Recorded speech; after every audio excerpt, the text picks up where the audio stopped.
So welcome back to the second part of today's course session. What we're going to do now is to look at one operation on matrices that you haven't seen yet in discrete mass 1 at least, namely the operation of matrix inversion. Before we do that, I promised you that we would be again restarting our neurons by answering a question. And in fact, make it two. And these two questions have to do with something we just did, namely systems of homogeneous linear equations. By the way, I've already forgotten myself, since I'm in my dotage, what homogeneous mean. All the same. Well, that's what your colleague is saying. They're all the same. In some sense, that's true. That's what homogeneous mean, but they are all the same in the sense they are all supposed to be equal to 0. But you're right, homogeneous means that's the meaning of the term. It means they are roughly the same, or they look the same structure. The opposite is heterogeneous. Okay, so first thing. The statement is a homogeneous system with two equations in 3 variables has infinitely many solutions. True or false? True. And why is that? Because you have more variables than equations. And we just mentioned a result that says whenever you see this, infinitely many solutions. You don't need to think. Fantastic. Now,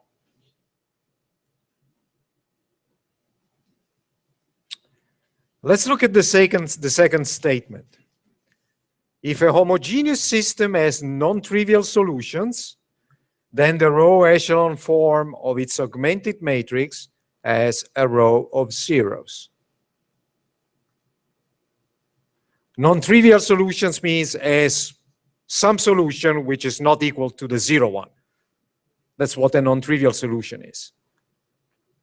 And in fact, we know in that case that there are going to be infinitely many. Because if it has a non-zero solution, then it has infinitely many. That's the only other possibility. It's either only 0 or infinitely many.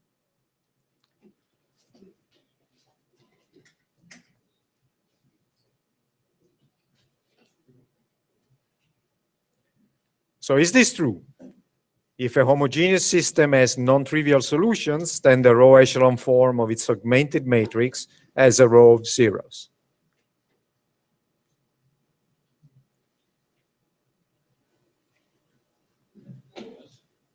Some people are saying yes. How many people believe that the answer is yes, this is true? Or perhaps I should have used the word think, because belief somehow refers to religion, and nothing against religion here, but so look at what we saw before. We said, okay, if you have 2 equations in 3 variables, then you always have infinitely many solutions. In particular, you have non-trivial solutions, non-zero solutions. And this is always true for every equation, for every system of equations with 2 equations in 3 variables.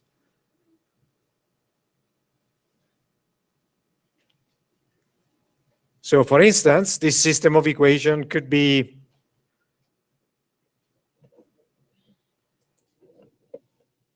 something like this. x1 plus x2 equals 0. x2 plus x3, say, equals 0.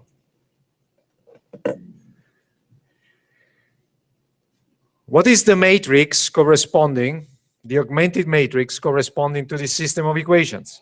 Well, actually, let's forget about the stuff, this is the stuff having to do with the coefficients, because that's always 0. It's not going to change. So what is the matrix of coefficients here? 1, 1, 0, 0, 1, 1.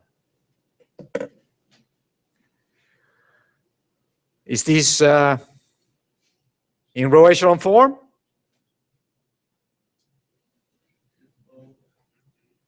Some people say yes, some other people say no. I said row echelon. I didn't mention the word reduced. So let's look. Hey, that's a staircase. And there are only ones, so we are fine. Okay, so if you have more than one ones in the same column, doesn't that mean it's not the row echelon form? okay, the question is, but what here I have a column, the blue one, where I have two ones. Does this mean that this is not in row echelon form? No, it does mean, however, that it's not reduced. It's not reduced because this is a leading one here, and it's not the only non-zero entry. However, we can reduce it. What is it that we need to do to reduce this?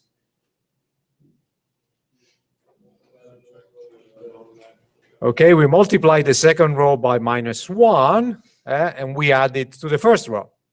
Okay, so we take -1 times the second row, we add it to the first, and what is it that we get? We get 1, 0, -1, and here I have 0, 1, 0. Now that's reduced.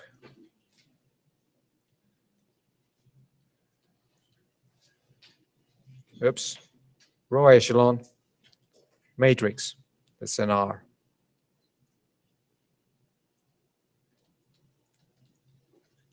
Does it have a row of zeros?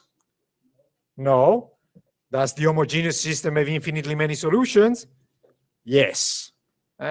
So the answer to our question was false. You can have non-trivial solutions, non-zero solutions. In that case, you're going to have infinitely many, and you don't need to have a row of zeros. It's sufficient to have more variables than equations and making sure that you don't get zeros anywhere.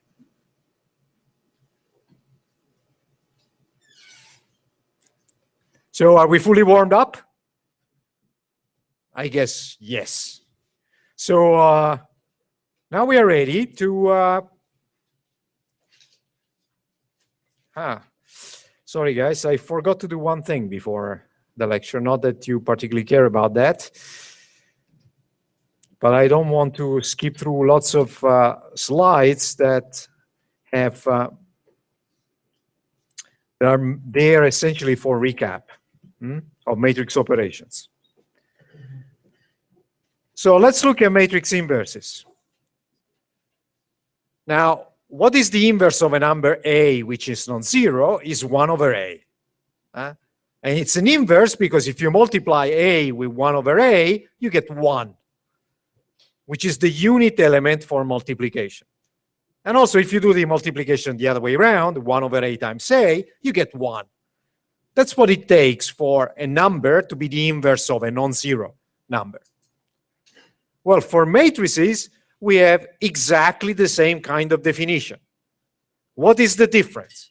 The difference is that the matrix that plays the role of the number 1 is the so-called identity matrix, usually written I. And in fact, there is not only one such identity matrix, there is one for every dimension. There is an identity matrix of dimension 2 times 2, one of dimension 3 times 3, one of dimension 4 times 4, and so on.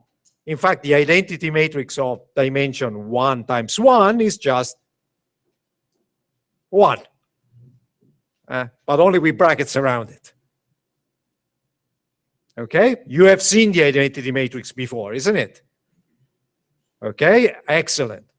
Since you've seen it, and I haven't, you can tell me what it looks like.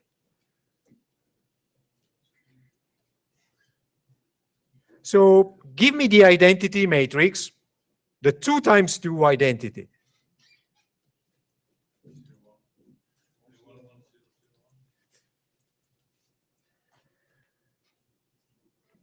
So I have a 1 here. Where else do I have a 1? Okay, along the diagonal.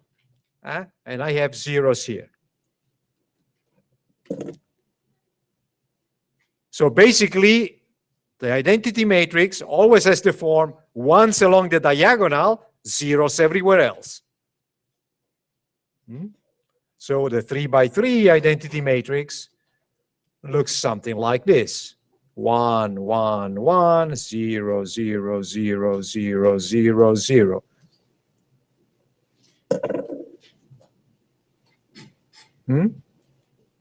Beautiful. It's a very useful matrix. So when do we say that a matrix A is invertible? Well, first thing, invertibility is only is a property that only makes sense for square matrices. Matrices that have the same number of rows and the same number of columns. So 2 by 2, 3 by 3, n by n. And n by n is also 1 by 1. In that case, that's easy because they're just numbers written as matrices. So everything that you know about numbers still is true. Now, when such a square matrix has an inverse, well, it has an inverse B if this matrix B satisfies the following properties. If you multiply A by B, then you get the identity. If you multiply B by A, you also get the identity. Exactly the same property that we have for numbers. But there is a catch. You know, not everything that we know holds true for numbers holds also for matrices. For instance, can you name a property of an operation about numbers that matrices don't have? Hint, it might have to do with multiplication. Your colleague in the room is saying exactly the thing you're saying at home, no doubt. Matrix multiplication is not commutative. What does this mean? This means that if you multiply A by B, you're not guaranteed to get the same results as multiplying B by A. In fact, in general, you can't even multiply B by A. It depends on the dimensions.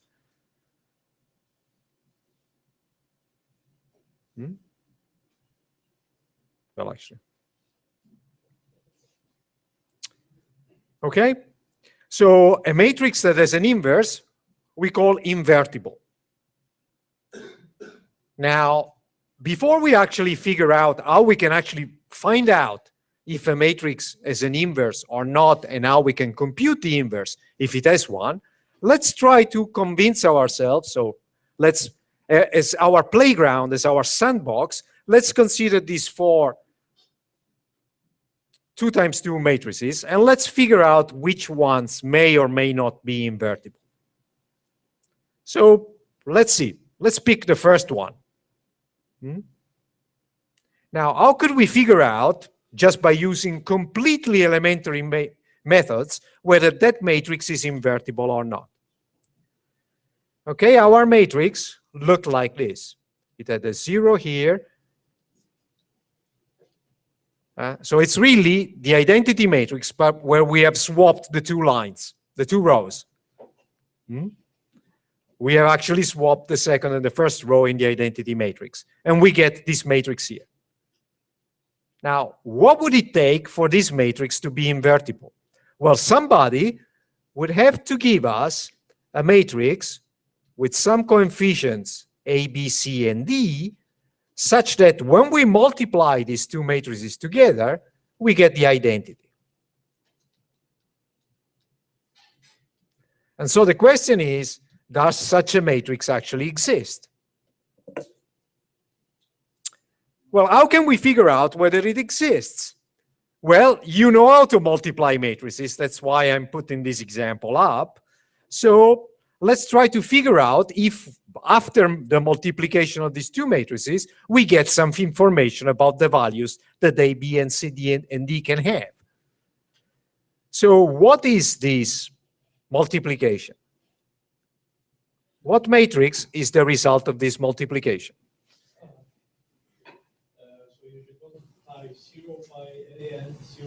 Okay, so you take the first row. So you want to figure out what goes in the first position in the top right corner. or well, top left corner of the matrix. Okay, in this place here. What does it go? You take the first row of this matrix and you multiply it by the first column of the second matrix. So what is the result?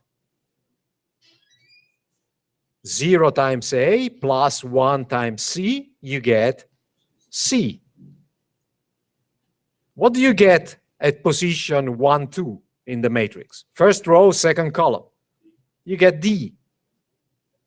And what do you get below?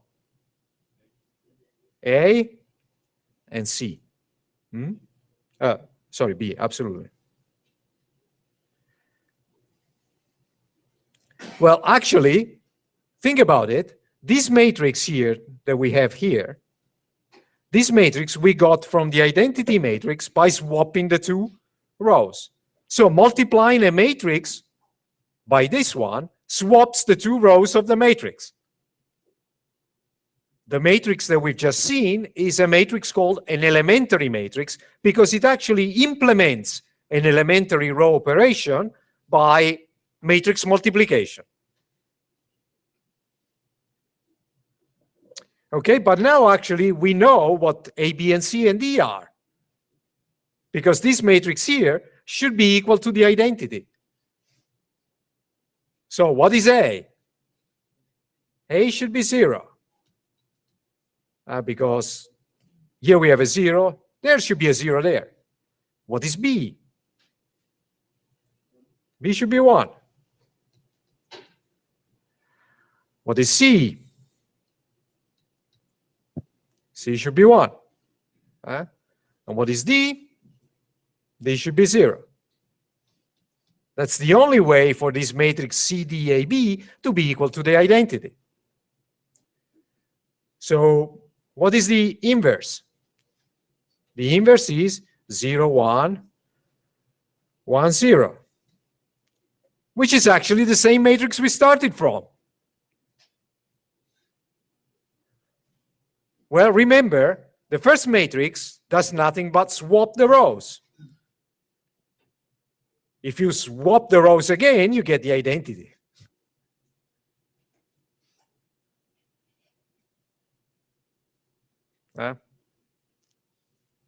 So this matrix actually is invertible, and by using the fact that we know how to multiply matrices, actually that your colleagues know how to multiply matrices, and you know it at home, and you can just figure out what the inverse is in this case. Do you want to see it again? This trick at play, which is not a trick, it's just your knowledge at work. So let's take the second example here that I had. It's a matrix that starts with a column of zeros followed by a column of ones. Let's see whether this thing actually has an inverse. 0, 0, 1, 1. Okay, so let's try to figure out if this thing has an inverse. Well, what we want is a matrix that when multiplied by it,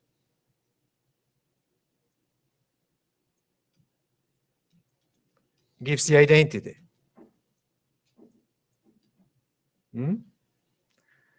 Well, let's see what happens.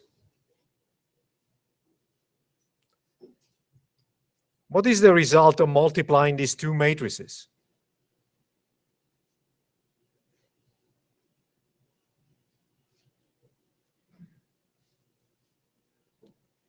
Okay, top left corner, position 1, 1 in the matrix, you want 0 times A plus 1 times C, so you want a C. And here you want a D. And here you want a C. And here you want a D again. Okay, so do you think that's possible? What should C be like? It should be 1, but it should also be 0. Ouch. C cannot be both 1 and 0 at the same time. So do you think this matrix is invertible? Well, it doesn't look like it, does it? There can be no matrix where an entry is both 0 and 1 at the same time. So this matrix is not invertible. And in fact, there is a telltale sign that shows immediately that it's not invertible, and it's the presence of a 0 column. It would be exactly the same if you had a 0 row. A matrix that has a 0 column over a 0 row is not invertible. So that matrix is not invertible.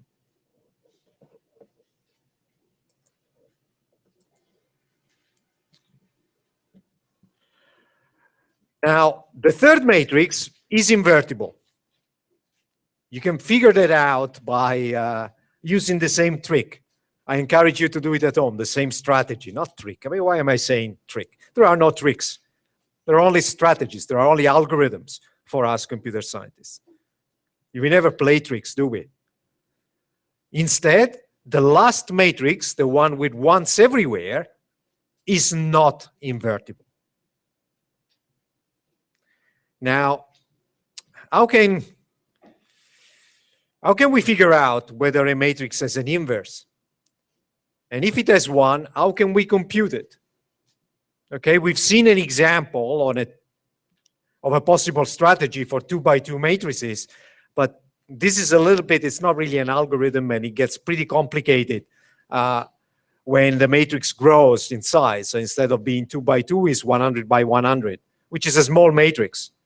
I mean, typically in computer science applications, people deal with vectors or matrices with several thousands of dimensions. So vectors, for instance, that are used to represent the content of images, they have thousands of entries that we need to compare and study. So what we want is an algorithm for computing the inverse if one exists and figuring out that it doesn't have an inverse if it doesn't have one.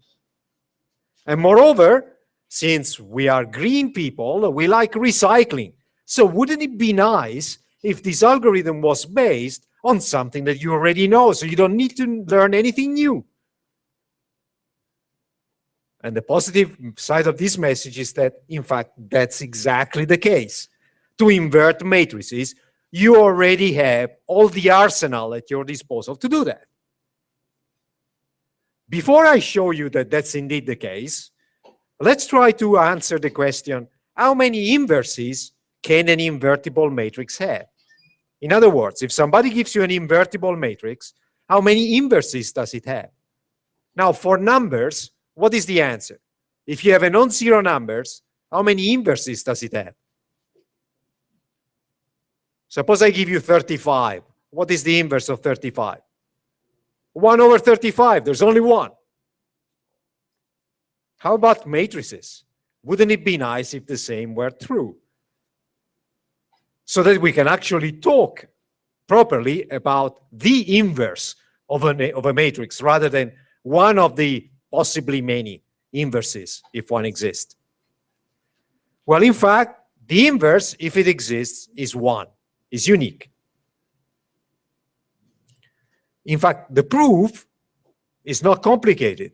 That's why you're going to do this for me now. And you're going to do the same at home, of course. So what is your task? Your task is to convince Luca that an invertible matrix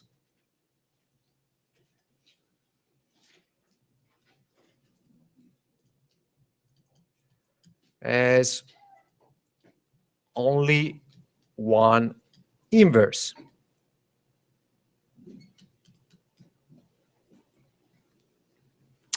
So how would you convince me, or anyone else for what matters? For instance, the person who's sitting next to you, and let's make it on your right, or your left, actually. Left is always better.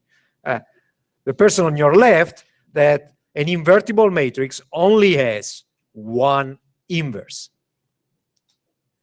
Well, typically, if you want to argue for something like this, you start by saying, suppose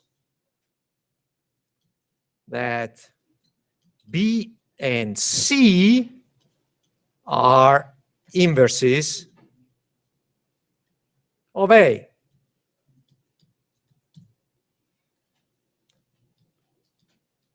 Show that B is actually equal to C. So they are the same. This means there's only one. And you know, all you need is the definition of inverse and properties of multiplication of matrices. Nothing else. So how would you argue that B is equal to C? Okay, so let's start with B. What is it equal to? Can I multiply B with the identity matrix?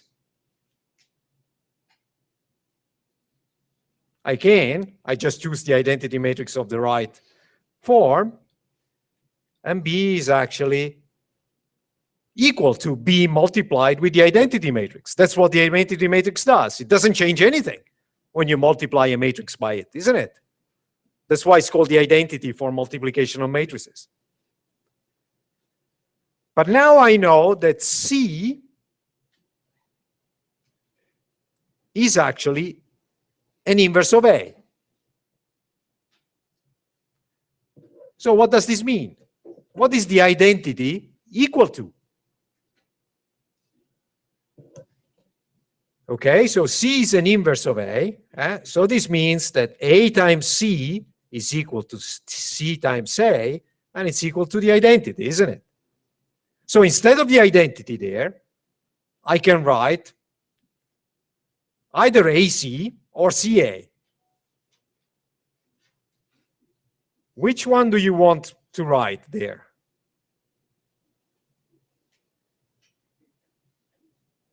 Because C is an inverse. Okay, you got two possibilities now. One of them is better than the other. Well, actually, it doesn't really matter which one you choose. It's just that one leads to a slightly shorter proof. So I'm not giving you any choice. Whatever you choose, you're going to be able to finish the proof. Okay, one of your colleagues said CA, which is a shop, I believe. Let's assume that I don't like to, in the UK. So let's assume that I don't like to shop at C&A. But I like ACDC. So let me write instead of I, AC. Let's get the power of AC, electric current. You know, I'm just substituting I with something which gives me I. I'm substituting equals for equals. Okay? But now, does it matter how I bracket this expression? These are all matrix multiplications. They are not commutative, but does it matter whether I first multiply B, AC, and then I multiply B with it, or whether I multiply first B and A together, and then I multiply C with the result? Does it matter?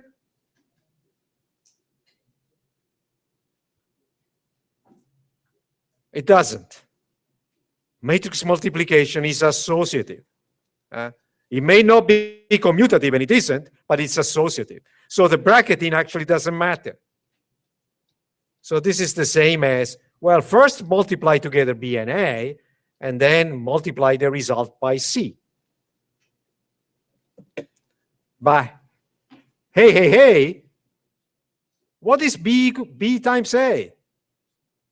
B is an inverse of A, so B times A is the identity. But the identity times C is,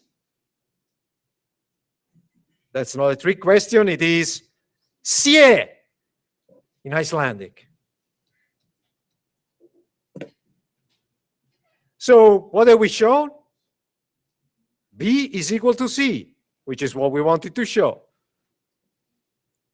And your colleagues in the room are so proud, and you should be proud at home as well.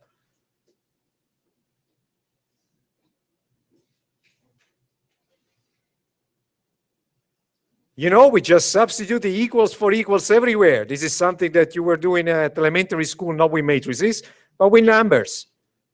The result is the same. So there is only one inverse for each matrix.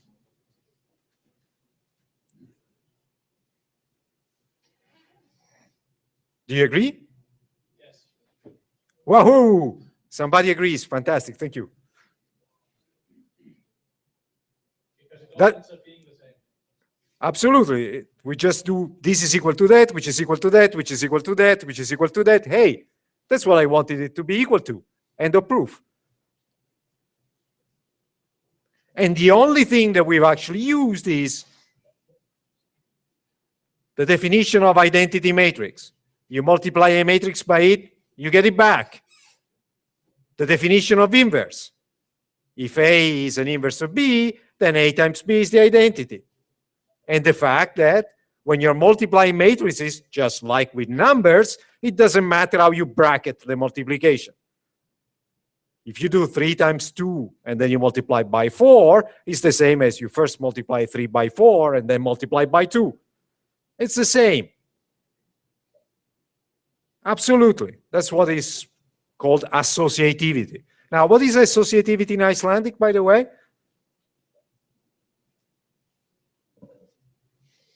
Okay, thank you. Oh, by the way, in case you don't know, there is a dictionary online where you plug in English words in mathematics, the Icelandic word comes out. Unless you're working in the field of mathematics, which is not covered in Iceland, and then you're on your own. And that's my case. Well, actually, a field of computer science, not mathematics. Sorry, I'm not a mathematician. Or a badly trained one. Okay, any doubt with this proof? No, fantastic. So we can keep going. Because you know what we are going to do now? We are going to see how to compute the inverse of a matrix. And you know what? You thought you had escaped from elementary row operations? Think again. Because all you ever need in order to compute the inverse of a matrix or find out that one doesn't exist is to solve a system of linear equations. In fact, to simultaneously solve a system of a number of linear equations by using elementary row operations. You don't need to learn anything new. Isn't it nice? You already have the hammer to crack this nut. You might not like the hammer, but it's useful. Could be a bit boring. So let's make it work. Or as Captain Picard would have put it, make it so. So let's make it so. In case some of you were watching Star Trek when you were younger. So let's take one of the matrices that we had before that I claimed was invertible. That was the matrix. I'll tell you what I do. Let's create an augmented matrix where on the right of the blue line, I have the identity matrix.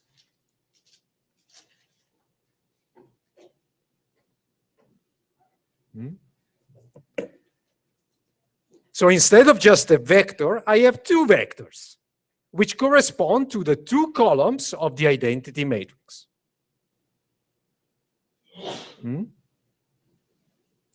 Now what I want to do is to apply elementary row operations so that actually, after some number of elementary row operations,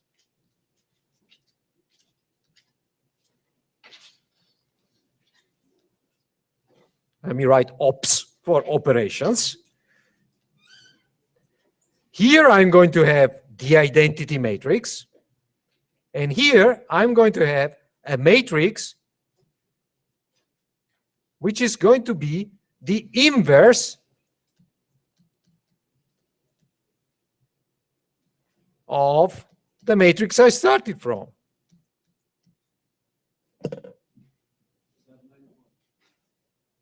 Yeah, a to the minus 1.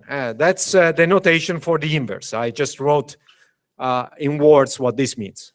Well, just like for a number which is non-zero, that number to the -1 is actually 1 over the number. So it should not be a new notation. It's just only applied to matrices. Since the inverse, if it exists, is 1, we denote it by a to the -1, to the power -1, which corresponds to sort of like 1 over a for numbers. Okay, let's make it work. Make it so. So let's do it. Now, what would be the first thing that you would do if you were converting the left-hand side here, the left-hand side matrix, by using Gauss-Jordan elimination? You want to put this into reduced row echelon form. The algorithm says, find the column where you find the first one. That's the first column. But the first one appears in the second row. So what is it that you do? Swap the rows. So, not Luca. Swap row 1 and row 2. So what do we get? We get 1, 1, 0, 1. And here we get 0, 1, 1, 0. So far, so good. So if you look at the matrix that we have here, that's in row echelon form, but it's not reduced. And actually, we want the identity matrix here. But we're nearly there. What is it that we want to do? So we we subtract the second row to the first one. So we take -1 time the second row, and we add it to the first one. So what do we get? Okay, the second row stays unchanged. The first one becomes 1, 0. So we get the identity here. And how about the second one? Okay, we have 1, 0. We haven't done anything to that one, but we take -1 plus 0. We have a -1 here. And then we have 0 plus 1, so we have a 1 here. So look at what we have here. Here we have the identity, which is what we wanted to get. My claim is that what we have here is the inverse of the matrix that we started from, and it was this one. Shall we check whether that's the inverse? You know, that's a rhetorical question. I want you to check it for me, not because it's so particularly interesting. The algorithm works, but we might have made a calculation error even on this basic example. But I know, I mean, what I want you to do is to practice your matrix multiplication skills. So let's do it. Let's multiply this matrix by the one that we got. You will also need to do it the other way, but we just do it once. I'm not such a nasty guy after all. So what do you get here? You get a 1. Why? Because -1 times 0, that's 0, and then 1 times 1, that's 1. So you get 1. What is it that you get here? You get a 0, because 1 times 0 plus 1 times 0 is 0. What is it that you get here? You get a 0, because -1 times 1, that's -1, plus 1 gives us 0. And here you get a 1.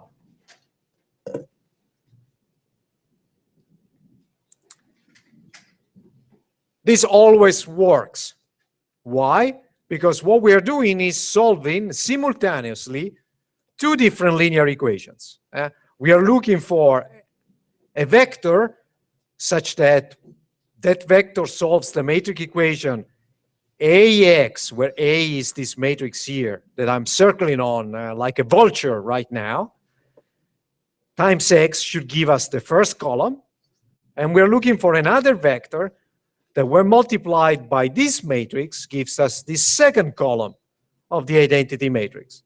And we can find those simultaneously just by applying the same sequence of elementary row operations to bring this matrix here that, again, I circle on into the identity, to turn it into the identity.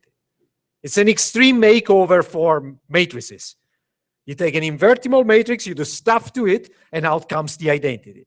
And poof, lo and behold, there is a beautiful butterfly, which is the inverse that appears on the other side of the solid line. This is a bit like Sleeping Beauty or Cinderella for matrices, if you wish.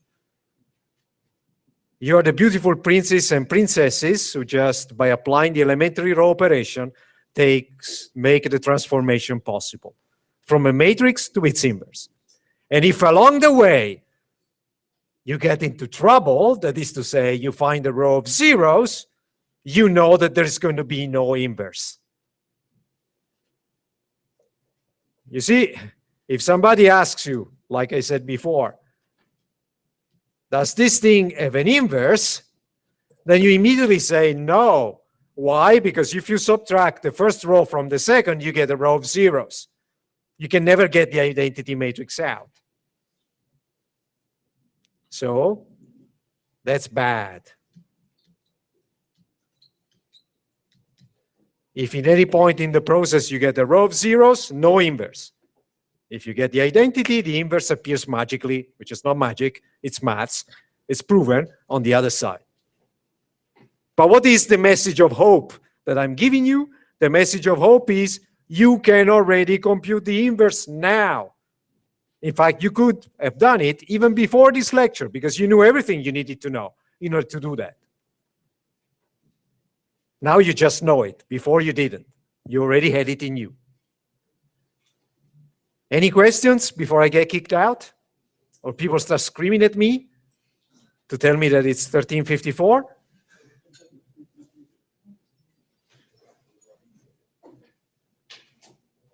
Okay, sigh of relief. This session is over.